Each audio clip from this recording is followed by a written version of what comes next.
You feel it again, don't you? That strange, hollow echo after the battle is over.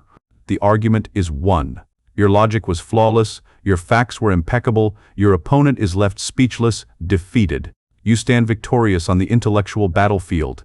But as the adrenaline fades, you look around and find yourself completely, utterly alone. The person you just defeated, the person you cared about, is now miles away emotionally, encased in a silent resentment you created. That silence is the real outcome. It's a sound more deafening than any shouting match.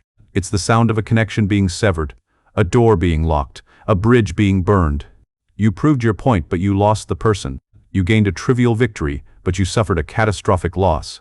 And the most terrifying part, this is a pattern. You see it repeating in your life, with your partner, your friends, your family, your colleagues. You do everything right. You research, you prepare, you build your case.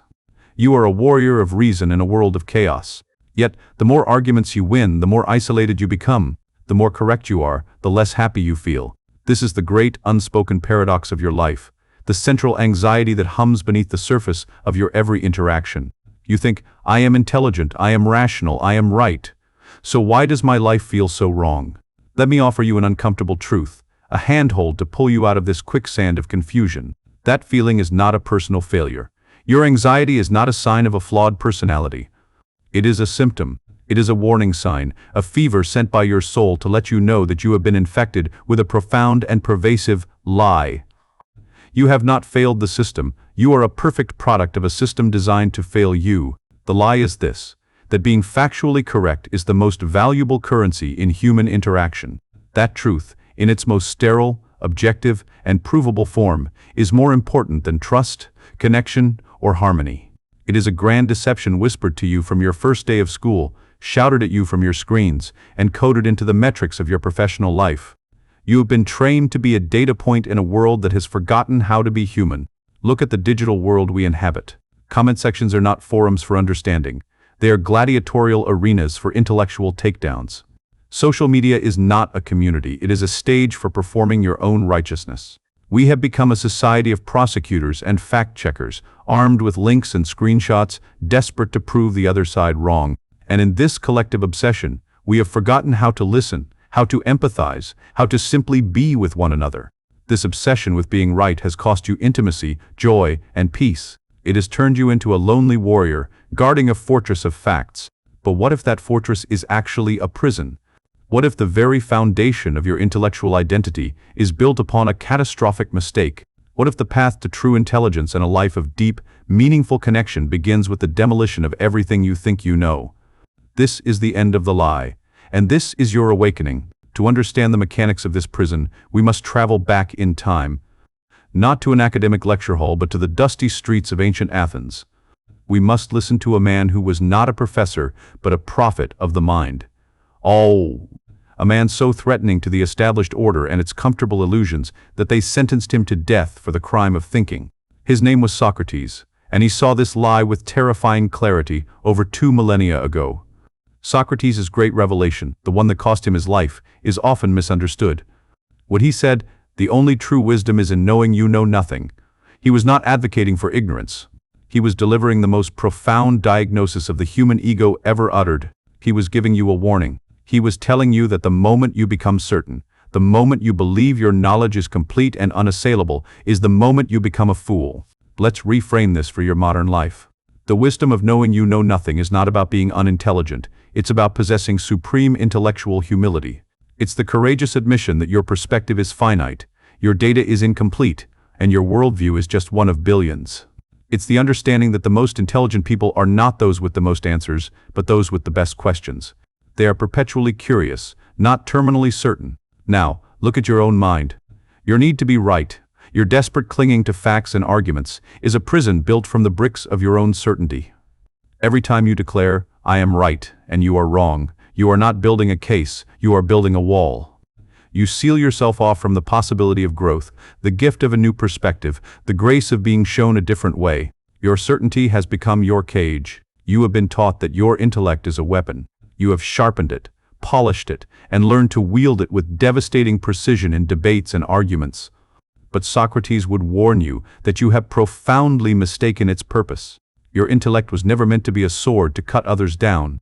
It was meant to be a bridge, a tool for connection, a lamp to explore the vast, shared darkness of the unknown alongside another human being. Think of the last time you were with your partner. They told a story, and you noticed a minor factual error. The event happened on a Tuesday, not a Wednesday. The car was blue, not green. You felt that familiar neurological itch, the compulsion to correct. So you did. You jumped in, corrected the detail, and for a fleeting microsecond, you felt the tiny, pathetic spark of being right. You saw yourself as the keeper of accuracy. But what did your partner feel? They didn't feel corrected, they felt dismissed. They didn't feel enlightened, they felt belittled. The emotional truth of their story was invalidated by your obsession with an irrelevant, factual detail. You didn't have a time management problem, you had a meaning management problem. You chose the meaningless fact over the meaningful connection. The argument was never about the day of the week, it was about respect. And you failed the test. Consider your professional life. In a team meeting, your boss presents a plan. You spot a flaw in the data. Eager to display your intellectual superiority, you publicly call it out. You deliver a precise, logical, and irrefutable takedown of their point. The room goes silent. You may have been factually correct, but what you actually demonstrated was a profound lack of social and political awareness. You didn't prove you were smart, you proved you were dangerous. You thought you were helping the company by ensuring accuracy. That's the lie you told yourself. The uncomfortable truth is you were serving your own ego. You chose to be a corrector instead of a collaborator. You chose the fleeting thrill of public rightness over the long-term value of loyalty, trust, and psychological safety. You won the battle of the data point, but you just declared war on your own career. And then there is the digital arena, the ultimate playground for this pathology. You spend hours crafting the perfect rebuttal to a stranger online. You hunt for sources, you quote studies, you dismantle their argument piece by piece. You are not seeking understanding. You are not trying to connect. You are performing. You are signaling your virtue and intelligence to a faceless crowd, seeking validation from a system designed to amplify conflict. Every mic drop moment, every "I told you so," every time you share an article with the caption, "This, you are not winning." You are shrinking your world. The algorithms reward you for this behavior, feeding you more content that confirms your biases, surrounding you with a chorus of agreement. You retreat into an echo chamber so comfortable and validating that it eventually becomes a padded cell. You are the king of a castle of one. Do you see it now? The Socratic warning echoes across the centuries. Your pain, your isolation, your hollow victories. This is not a glitch in the system. This is the system working perfectly. It is a trap, meticulously laid, that leverages your intelligence against your own humanity. It preys on your ego's need for validation and turns you into a willing and lonely foot soldier for the lie. But the lie does not stop with a simple philosophical error. It goes deeper. The trap is more sophisticated, more insidious than Socrates himself could have imagined. In our modern world, the lie is no longer just a personal failing of ego. It has been systematized, automated, and embedded into the very structures of our society. It has been given a new, powerful engine of control. Your addiction to being right is not just a habit you picked up. It is the result of a deliberate and sustained campaign of psychological conditioning. You have been trained, measured, and rewarded based on your ability to produce the correct answer, while a far more vital human intelligence has been systematically ignored, devalued, and allowed to atrophy. This is not neglect. It is strategic suppression.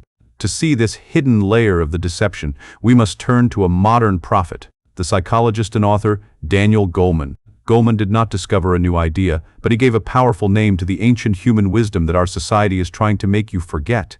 He called it emotional intelligence, or EQ, and it is the single greatest threat to the lie that keeps you in your prison of correctness. Goleman's earth-shattering insight was this: your raw intellect, your IQ, your ability to process facts and be right, is a tragically incomplete measure of human effectiveness. True intelligence, the kind that leads to a successful and meaningful life, is emotional intelligence.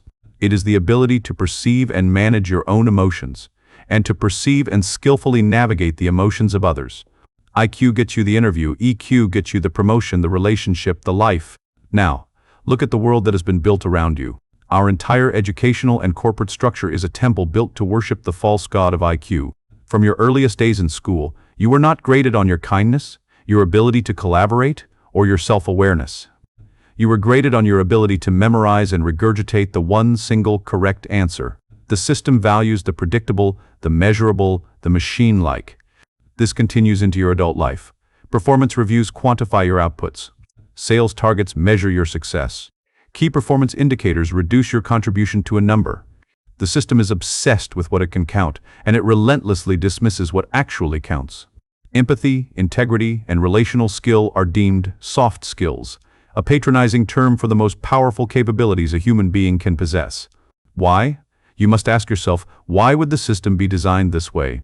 Why would it so aggressively promote a narrow, analytical intelligence while suppressing a holistic, emotional one?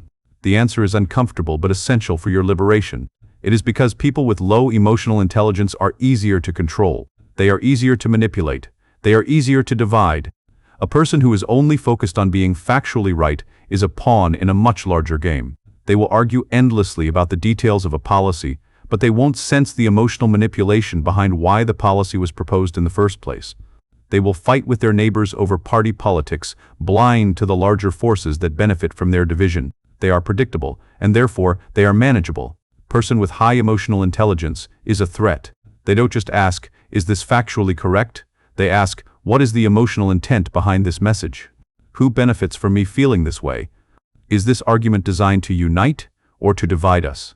They build alliances based on mutual trust and respect, not just shared data points. They are sovereign individuals, not programmable nodes in a network.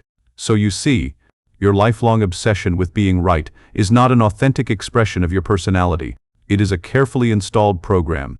It is a form of deep conditioning designed to make you a more efficient, more compliant, and more isolated cog in a machine that runs on conflict and control. You don't have an anger problem, you have a programming problem. The deception is complete. First, the Socratic error convinces you that being right is the goal. Then, the Goleman suppression strips you of the emotional tools needed to see the bigger picture. You become a brilliant technician, capable of winning any argument, but you have forgotten the art of being human. You have been taught to value your calculator over your heart. This was done to you. It was engineered to keep you manageable, to keep you consuming, to keep you fighting the wrong battles against the wrong people. It strips you of your power to connect, because connected people are a force to be reckoned with. They build communities. They question authority. They create change. Lonely. Correct people just argue online. It is time to stop being correct and start being powerful. So you stand here now, at the precipice. You see the bars of the prison. You understand the mechanics of the lock. The lie is exposed, naked and trembling in the light of your awareness. The anger and frustration you feel is righteous. It is the energy of a sovereign being waking up. But awareness is not enough. A diagnosis does not cure the disease. The question remains, how do you escape? The antidote is not a life hack, a productivity tip, or a communication technique. It is a profound and fundamental shift in your entire way of being. It is the conscious, courageous, and moment-by-moment decision to practice the high art of choosing connection over correction. This is the key that unlocks the door of your Socratic prison. Choosing connection over correction is not about becoming a pushover. It is not about abandoning truth or agreeing with falsehoods. This is not weakness. It is the highest form of strategic strength. It is the ability to rise above the ego's pathetic need for a win, and to play a much larger, more beautiful, and more rewarding game. It is the ultimate power move. Its practice begins with a single, powerful question you must ask yourself in the heat of the moment, just as the urge to correct someone arises. The question is this: what is my true goal in this interaction? Is my goal to prove my intellectual superiority and win a point? Or is my goal to preserve and strengthen this relationship, to foster understanding, and to maintain connection? You cannot serve both masters. The first step in this practice is what I call the sacred pause. When you feel that familiar itch, the racing heart, the clenching jaw, the words of correction forming on your tongue, you do not act. You stop. You breathe. You observe the sensation. You see the ego for what it is, a frightened child screaming for validation. In that pause, you reclaim your power from the program. You move from reaction to response. The second step is to deploy the generous question. Instead of correcting, "You're wrong, it was Tuesday," you open a door. You ask a question born of genuine curiosity. That's an interesting way to remember it. What else happened that day? Help me understand your perspective on this. You are not conceding, you are exploring. You are turning a potential battlefield into a shared space of discovery. This is not surrender. This is advanced intelligence gathering. When you correct someone, you learn nothing. You only reinforce what you already think you know. When you ask a generous question, you learn everything. You learn about their worldview, their values, their emotional state. You gain the information you need to truly connect. You are shifting from a low information state, correctness, to a high information state, understanding. The final step is a deep, internal act. The goal, realignment. You make a conscious, sovereign decision that in the vast majority of your human interactions, the health and safety of the connection is a more valuable prize than the temporary ego boost of being right. You decide to play the long game of love, trust, and influence, not the short, cheap game of intellectual domination. This is inner sovereignty. Imagine a demolition man and a master architect. The demolition man can prove a wall is unstable by taking a sledgehammer to it. He is right. He leaves behind a pile of rubble and dust. He has destroyed value. He is celebrated for his force, but his legacy is wreckage. This is the path of constant correction. The master architect, however, possesses a deeper wisdom. They understand the entire structure. They listen to the needs of the inhabitants. They measure the foundations. They don't just see the faulty wall, they see the potential of the entire building. They don't destroy, they reinforce, redesign and build something that is both beautiful and strong, something that shelters and endures. You were trained to be a demolition man. The path to liberation, the antidote to the lie, is to put down the sledgehammer of your correctness and pick up the blueprints of connection. It is the choice to become an architect of your relationships, a builder of bridges, a creator of psychological safety.